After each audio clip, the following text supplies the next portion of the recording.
Welcome to the Shabby Detective, yet another Columbo podcast. I'm your host, Mike White. Joining me, of course, is Mr. Chris Dashew. What, you don't believe me that someone's trying to kill me? I'm not trying to kill myself, I promise. And also on this episode, we have a very special guest. It is screenwriter and provocateur, Mr. Richard Hatem. Mr. Nelson, if you don't mind starting on your mark here and then just walk toward the camera, you'll look more natural that way. I had to call out Jack Riley immediately. More than anything, you hear Jack Riley more than you see Jack Riley because he's pretty hidden by that camera. Somebody watching Rugrats in the other room? Or am I enjoying a weird Bob Newhart show hallucination?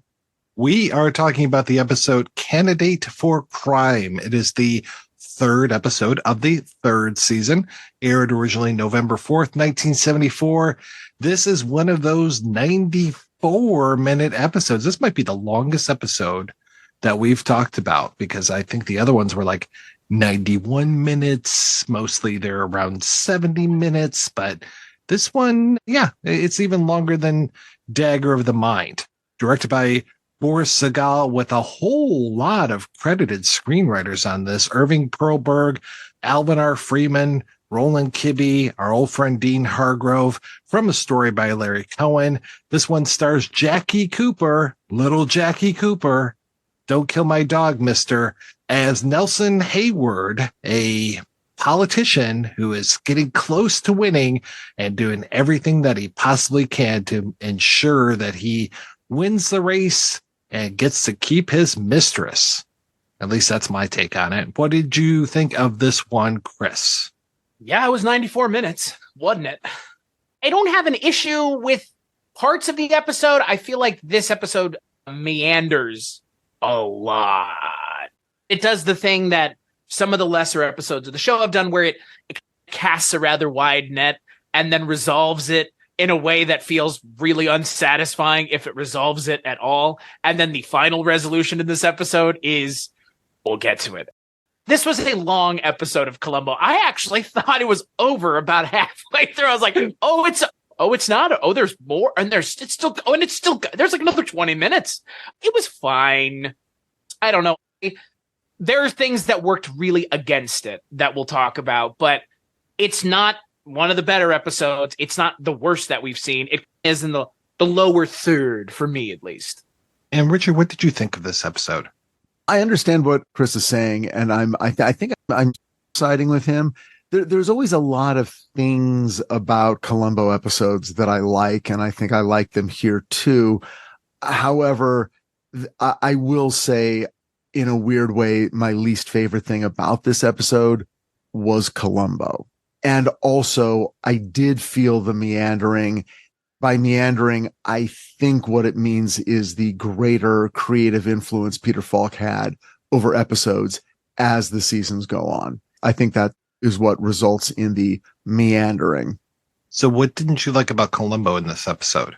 His character has become so beyond eccentric, sort of defiantly weird, and in a way that feels self-indulgent on the part of the actor Peter Falk. And I know that he had greater and greater creative control as the seasons went on, and his almost overwhelming interest, was turning these things into little Cassavetes movies that were just solely about character quirk. And so when you've got that influence pushing this way, but also traditional mystery storytelling on network television in the early 70s pushing the other way, you do get a rich gumbo of entertainment. And it's certainly more entertaining, I would think, and more idiosyncratic than the other shows that were on at the time, which were very straightforward, procedural, just whether it was Kojak or Hawaii Five-0. And I may have the years off, but we're talking about 70s crime solving stuff. And many of those things are very one notes. The fact that he brought a little vinegar to his performance was probably what made the show so popular. But at this point, looking at it, it does feel like, wow, we're really spending a lot of time with his fumfering around and the car getting, sorry, Lieutenant Columbo, we've got to examine your car. Really? Do you? My God. Cops are going to be spending a lot of time searching the lieutenant's car. Okay. Oh, boy, look at my windshield wipers. Boy. I can look around here and say absolutely Richard is going to get roasted, and I am not on the hot take end of things for one. I mean, look, I get it. That's like someone watching the Rockford Files and complaining that Rockford is spending too much time goofing around with Angel. That's the stuff that I love. So I'm sure there are Columbo fans that are like, you motherfucker, that's why we watch Columbo, is for those moments. But I am going to say, for a 94-minute episode, you felt it more. You just felt it more. You can have eccentric moments from Peter Falk, but you can also deliver something that is a bit more efficient, especially as you pointed out, when it's fairly unclear why this guy is going to all the trouble he's going to do the things he's doing, talking about Jackie Cooper. And then the solution feels like something that kind of all happened in the last 5 minutes of the episode. Yes. When it is resolved at the end, I stared at the screen and went, really? Of all the things to have it resolved from, it was this? Like all the other things that he did, all the things with the watch and all. We've talked about this before on the show of like, again, the reality of Columbo, and could any of these people that Columbo catches actually go to jail? And plenty of them incriminate themselves and more or less admit it, right, to Columbo. This one, I genuinely believe this guy would have gotten away with it even after what happened. Prove it. And again, it's all circumstantial evidence.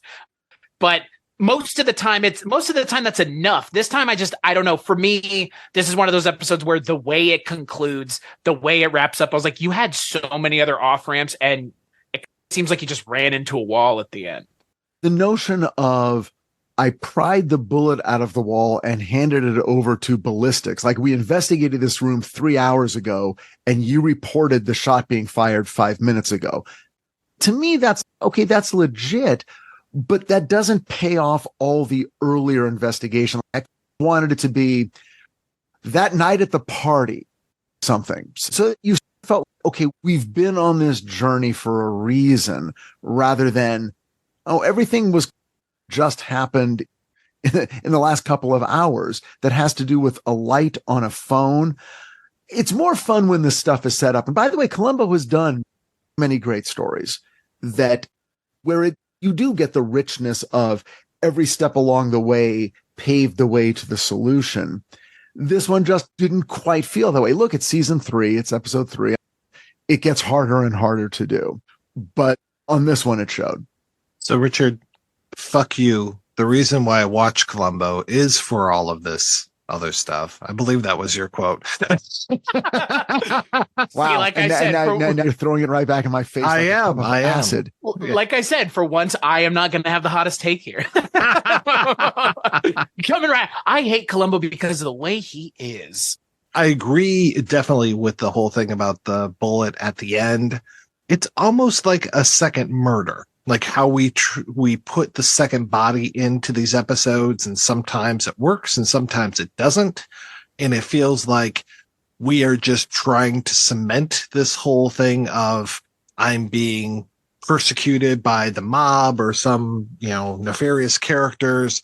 And so this is the way that I, as Jackie Cooper, that I finally bring this home and say, look it is the night of the election and these guys are after me, and it absolves me of all these other crimes. It is similar to me, Chris, the one with Mel Ferrer and the secretary of I think it was the actress, and how we think that she's going to go after Mel Ferrer because he's got the dirt, but she kills the secretary, and then it's like, oh, well, it was somebody else trying to kill him, and then she tries to run him over. It's kind of like that as far as trying to throw suspicion off by claiming that there's a larger conspiracy. And there is no larger conspiracy here other than the conspiracy that Jackie Cooper has created around himself with his kind of crooked campaign manager who, I guess he's got dirt on him, and he's basically like the Steve Bannon. I feel like once Jackie Cooper gets into power, this guy's going to swoop in and be like, oh, hey, I've got some legislation I need you to pass for me, please. Are you talking about you're talking about the Ken Swofford character? Yes. Yeah, the Oh, like victim. he's gonna strong. Yeah, okay. He's thoroughly unlikable, which is why it's easy for him to be murdered. He's just like such an unlikable dickhead, but at the same time, you understand his character. It feels like a fully formed character. This guy's, look, I put my fucking professional career on the line for you, dickhead, and you're just gonna ruin it for your own personal peridelictos. Go right ahead, but don't, because I don't want you to do that. So no, we have to settle this right now. The stakes seem very strange. Again, you got into this position because of this guy, because the Jackie Cooper character is completely inept when it comes to actually being a politician. I think that scene next to the pool, I don't know, the scene next to the pool, for me, it's like, this guy has no charisma whatsoever. It's just being propped up by other people. This guy's literally telling him what to say. Don't fucking ad-lib it, dude. Just do what I'm telling you. But it's, the optics are very odd because he's murdering his meal ticket. Jackie Cooper is. But see, here's the thing. If you want someone charismaless, don't cast Jackie Cooper, who has tons of charisma. As a human being, he's charming. Hey, if I win by 2 votes, you know who it was. Jackie Cooper, as a person who's been in show business for 90 years, it's like the guy's got charisma. And he wasn't playing inept. He wasn't like, it's not like behind the scenes. He was like, I don't know what I'm doing. Could someone please, I need it written down. That almost wasn't part of the character. It was just that Ken Swofford was such a blowhard. And I love Ken Swofford. Anytime he shows up, I'm a happy guy. I was just sad he died so early because I enjoy him as an actor. It seems to have something to do with, I don't want to break up with my mistress. And this guy's telling me I've got to. And he's going to make me, so I got to kill him. On the other hand, though, we never see that relationship. We never see the value of that relationship to him. We don't see them together. It's like, look, Joanna Linville, who plays his wife, who's fantastic, by the way, and I love her, and her performance is fantastic. And then this other girl, her performance isn't that great. That actress who played, she's not that good. And I'm like, then you better at least convince me you're in love with her, and you're going to, where's the scene where it's, I'm going to leave my wife. You mean everything to me. I'll do any, and it's like, now we at least get it, you know?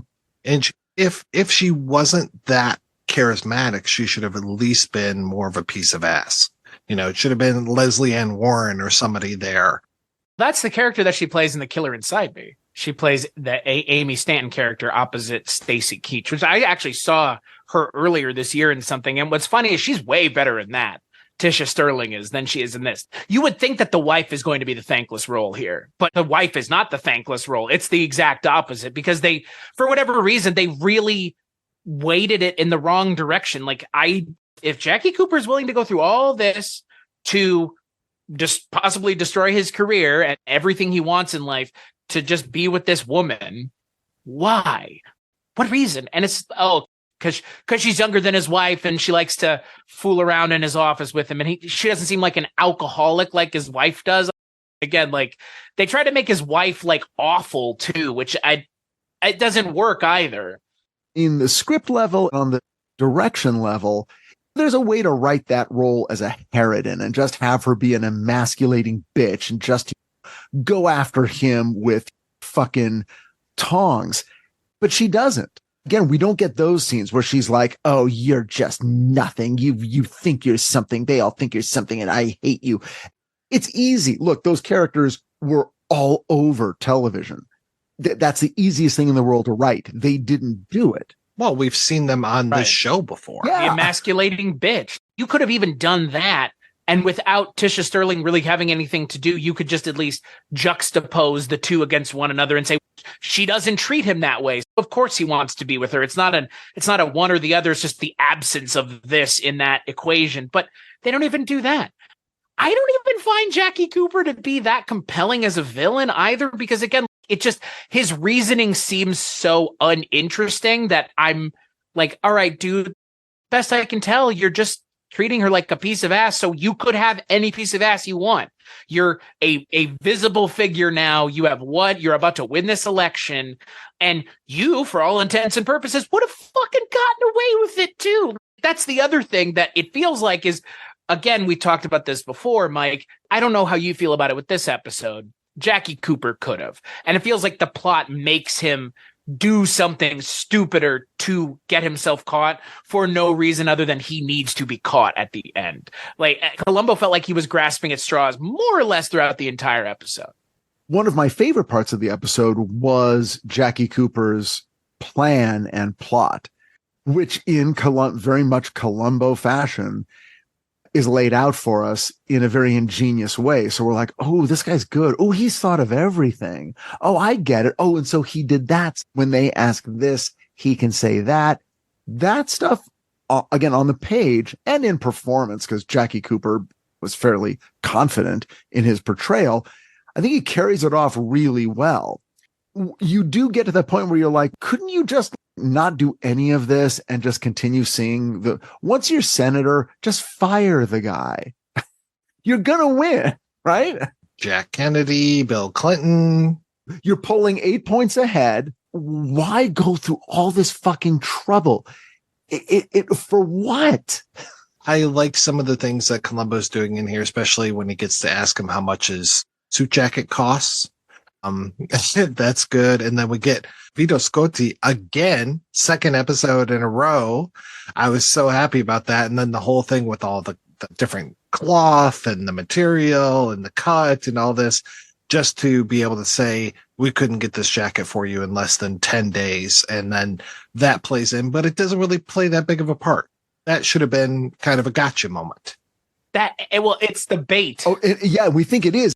And then Jackie Cooper just swats it down so fast. And we're like, oh, shit. Second only to Jack Riley. Anytime Vito Scotti shows up, I'm just like, oh, my God, I feel like I'm on Gilligan's Island. Here he is doing his thing. Where is today's Vito Scotti? Where are these actors now? Where's today's Jack Riley? Eugene Levy. Today's Jack Riley is probably like Rob Hubel. Today's Jack Riley is still probably Richard Kind. Richard, I'm a huge fan of Richard Kind. There you go. There you go. Richard Kind. There's a guy, he shows up on a show and you're like, I'm sitting back. I am good. We got Richard Kind. I'm in good hands for the rest of this episode. Or even like a Stephen Tobolowsky. I could see him running that suit shop, well, I don't know, Lieutenant, I love it. Yeah. Okay. Yeah. Maybe you're right. Maybe the age of the character actor isn't totally dead. And if it were a shorter episode, the jacket would have been how he got caught. It feels like we had to have all these fake outs just because it's a longer episode. And that, I want to say, I'm trying to remember, I think it was the one you've already mentioned. That episode had several fake outs too, where it's, and this is how we got to the end. I don't know. Again, I felt if it were me, the jacket would have been an easy way to go to wrap up the episode in a satisfying way, or something to do with the gun. Again, they do go with the gun, but it's in such a bizarre direction. It's so contrived. The idea that he stands there with the gun, shoots it through the wall, nobody hears it. Because, that's how silencers work. They just make the gun make no noise. Not the case. It sounds like you're coughing. It makes this noise. It's just one of those things where it's just, that's the movie logic. And okay, so it's movie logic, fine. But the fact that they get there, and look, I also want to point out, because it always fucking cracks me up, you can't silence a fucking revolver. That's not a thing. You cannot silence a revolver. There are no revolver silencers because of the way a revolver works. You cannot silence it because of the mechanism with which the bullet leaves the chamber and the action of the barrel. You can't silence a revolver. So anytime they do it in anything, it's just like, what? This message brought to you by NRA Representative Chris Stashu. It's a cop show. And part of the way this is concluded is because he was shooting a gun in a hotel suite and nobody heard it. Yeah, no, that's ridiculous. I would have preferred it if the bullet went through the wall and killed Columbo. Columbo has to solve this one from the grave, folks. Or it's like that scene in Mulholland Drive where somebody comes in and goes, something bit me real bad. That was what I was expecting. He shoots through the wall and it kills somebody. It's somebody got shot and they pulled the bullet out of him. But again, Columbo just goes, I have the galaxy brain and I knew you were doing something because, and again, tenuous at best, he goes, I didn't see the light on the phone light up. We could have just gone and fucking lied down, dude. Like, he could have been doing anything else. Again, you're assuming he's up to no good because the plot necessitates that. And I don't notice it when it's not not lazy, but just matter of fact about it. We're getting to a point in the series, and I think we got to it a lot earlier, frankly, probably in the first season, where the audience interest pivots a little bit from pure crime solving to we're enjoying Peter Falk. And so now Peter Falk just shows up at the campaign headquarters early on with no apparent, I'm here to figure out a specific thing. It's more like, I'm here just to observe. There's this overwhelming feeling that he's already read the script. Hey, man, haven't you seen Columbo before? And now he's just observing the scenes. He's like walking into the scenes going, I'm just going to hang out here to let you know what you're doing right now is registering with me. Okay, now I'm leaving. Okay, but why did you show up in the first place? Was there a question you needed to ask or a thing? Now, I will say this. The first thing that these writers, whoever, Cohen, who wrote the outline, and then the guys who actually wrote the script, the first thing they are told about the needs of the episode is it's a 2-hour episode. We're filling a 2-hour slot. There's going to be 94 minutes, which means your script needs to be 100 pages, which means you've got to structure it in such a way that it's basically a feature film. All the revelations have to come. An hour in has to be a big thing. And then 90 minutes in. So they're like, okay, so what you're asking me to write is a 2-hour mystery, not a 1-hour mystery. Got it. Oh, okay. So now let's really draw this out. And how do we do the cat and mouse where it looks like Columbo's got him? But he doesn't. Well, he's got him again. No, he doesn't. What are the other scenes we're going to build in? But knowing that, it's even more upsetting that we don't get the motivational scenes that could support what Jackie Cooper is doing.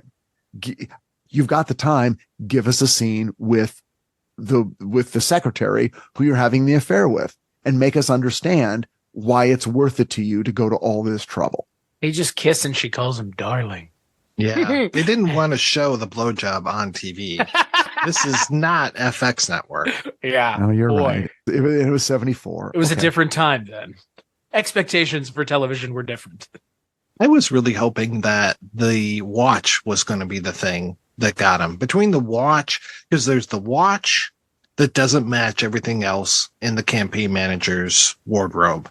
There's also the whole thing about the light and how the garage would have been lit and all that.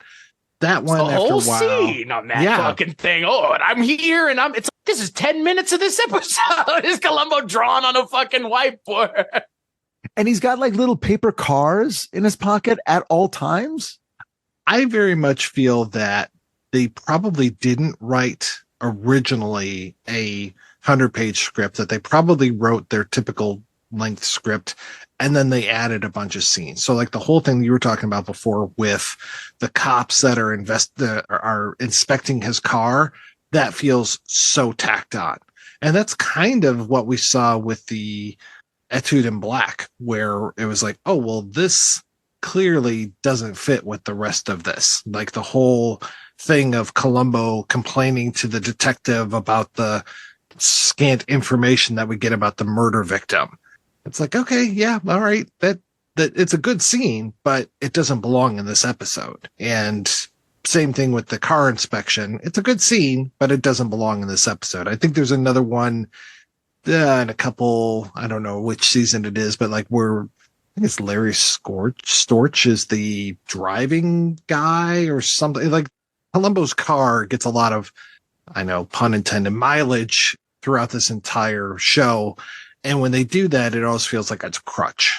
Yeah, because his car's not that bad. It's not like he's driving a car that's a complete piece of shit. It's exactly. They're playing it up like this guy is pedaling the car with his feet like the fucking Flintstones. It's, are you sure this isn't a department car, buddy? And it's, I don't know what even kind of car this is, but it clearly runs. It gets him from point A to point B. Oh, the windshield wipers don't work. I would be curious to see how many of these not out of place scenes, but scenes that scene could literally have been in any of the episodes we've seen. It's, I need to find this address. What address? Ridgewood Drive. They don't say any of the characters' names. They never say anybody's names. This could have been filmed 2 seasons ago and put in now. Like, that is literally how completely out of context it is. And I'm, like you mentioned, Mike, the better episodes, it's not that they don't have them, but the better episodes, I don't notice them out of place as much. They're like the thing with Bert and the chili. Like, that did not need to be there. But yet it was a fantastic addition and is something that I think about because it creates a furtherance of the Columbo character. This just goes, oh, he's a dingbat. Okay, we know that. And they don't think he's a cop because he doesn't look like a cop. How many? Everybody says that at this point. The cop saying it is just par for the course. The best I can figure is that he was driving up to the senator's home for some reason to investigate something. But the only real piece of information he got quite accidentally when the guy who works at the gas station garage said, oh, we ran out of gas, so we closed early that night. That's another thing, by the way. That's he wasn't asking about thing. That. It's that just came to him. He wasn't like, were you guys, does the phone here work? Like he wasn't following his own theory. And I know that one of the things about Columbo is that he does stuff to try to unnerve the people he thinks are suspects into taking action. And so there's a way you can look at this and go, okay, all that stuff with the wife during the filming of the commercial was for the intended effect of rattling the wife enough to go to Nelson Haywood, tell him, and they get him rattled to take more action to cover up his tracks. And then those more desperate actions would be easier to nail him on, which is eventually what happened. And sometimes that is what happens in this show. But man, it seemed fairly loosely held together, I would say. I'm not going to argue about that at all. It is very tenuous, some of these connections here. Hey, what'd you think about Mario Gallo, the Italian dentist? I'm Italian. You're Italian. We're not part of the mob, though. What is this? Like, Columbo goes to the veterinarian at night. He goes to the dentist at night. Etude in Black was the veterinarian at night, wasn't it? And the dentist office looks like a hotel room. Why does it always? Some of these sets, look, there's nothing I love more than the production design of Columbo and Haywood Nelson's house when they throw the party. I just want that on a continuous loop. I just want to look at the couch upholstery. I want to look at the wall hangings. Now, Chris is too young, and Mike, you're a Midwest king. But for me, seeing those early 70s LA interiors is so evocative. It's just, oh my God, that really is how places look. Everything was just a little too much. But man, does it just literally makes me feel like I'm 5 years old at my grandmother's house. So I was looking up Jackie Cooper just to see what else he was up to at this time. He was making the whole circuit. He was doing, now hold on to your hats here, Hawaii Five-0, McCloud, Ironside, Kojak, Heck Ramsey, all within like a 2-year period of time. He did at least 2 Rockfords. He was in a big one of the better Rockfords, the house on Willis Avenue. He played a bad guy, even worse than this guy. And he directed a couple Rockfords.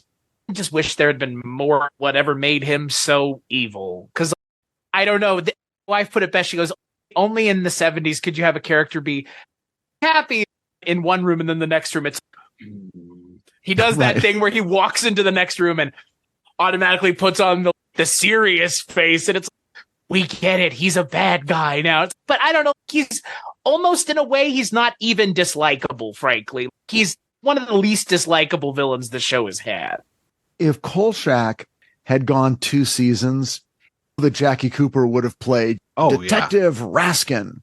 Kolchak, what are you doing here? Get out of here. The police chief says we're done with you. We just line him up with Keenan Wynn and William Daniels as the next guy who plays a frustrated police captain dealing with Kolchak. He would have nailed that role. So much. I agree. I like his Hayward character, and not Haywood Buzzoff, our public relations specialist. I like Boris Segal's direction, and I think that this is, as much as we're dogging on this episode, deservedly in a lot of respects, this is better than the Greenhouse Jungle. Boris Segal's direction is great, and Katie Segal is in this episode for the briefest of brief moments. Did you catch her? I didn't see her. She's the secretary at some point. Again, it's very quickly. It's what was she, 5? who would go on to have a long and storied career of her own. Yeah, I didn't realize that Katie and Boris were father and daughter. And we talked Nepo about this baby. Off air, but Boris Segal has a very horrifying story tied with his name. Really?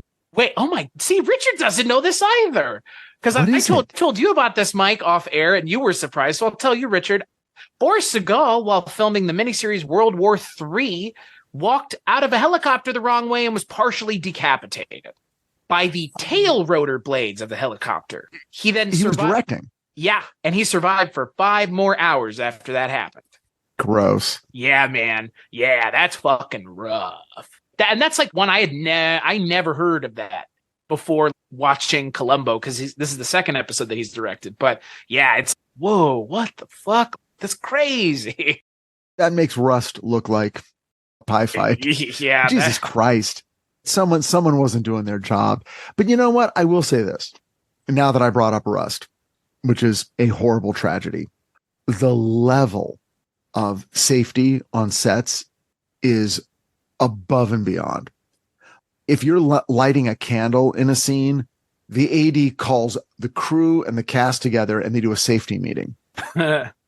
We're lighting a candle. There's a live flame. The unions have fought for and have gotten these incredible protections so that people don't get injured. The fact that a guy climbed out of it while working, right? Yep. The wrong side of the helicopter and got his head chopped off by a fucking rotor. Oh, Jesus. Not chopped off, partially. Shut up. It's awful, but it's, again, one of those things that it's not like anybody's going, hey, Katie Segal, tell me about this horrible thing that happened to you. But he worked in so much television in the 70s. Oh, yeah. Well, and regular movies, too. I mean, he directed one of my favorite films, The Omega Man. And he directed a couple episodes of Night Gallery as well, if I remember. But they weren't as good as Swark. That's for you, FM. We all know about Jean Swark. Father Malone's on a first-name basis. Should know Swark.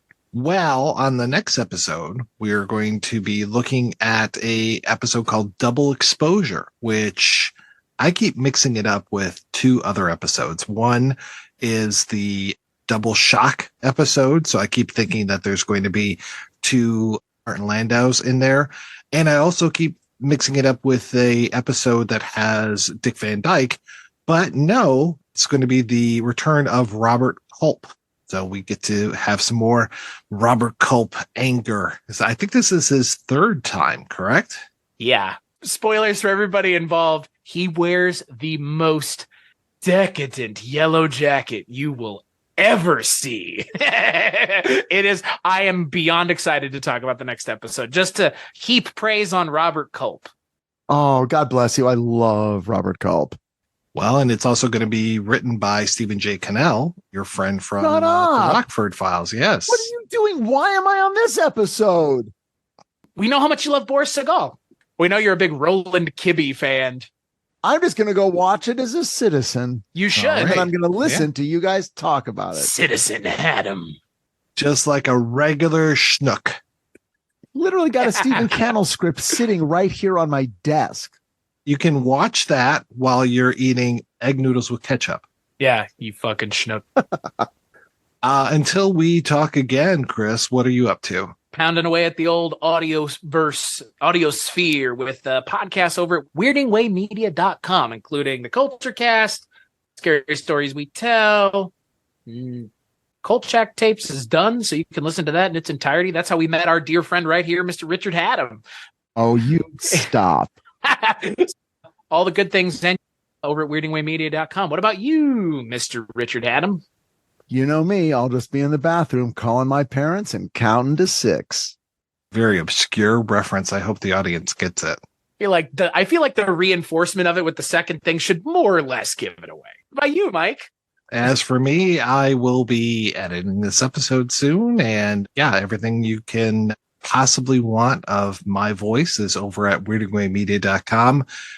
Things like the shows that we do with Father Malone, like Midnight Viewing, which is transitioning from just Night Gallery into Tales from the Dark Side, and eventually Hammer House of Horror. I had somebody write to me and say, "Ooh, did I miss those?" I'd like, no, it'll probably be about 5 or 6 years, but we'll get there. We'll get there.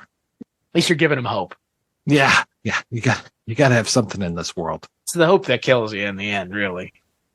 Until we meet again, I want to thank John Walker for our theme music and Colin Gallagher for our end theme music.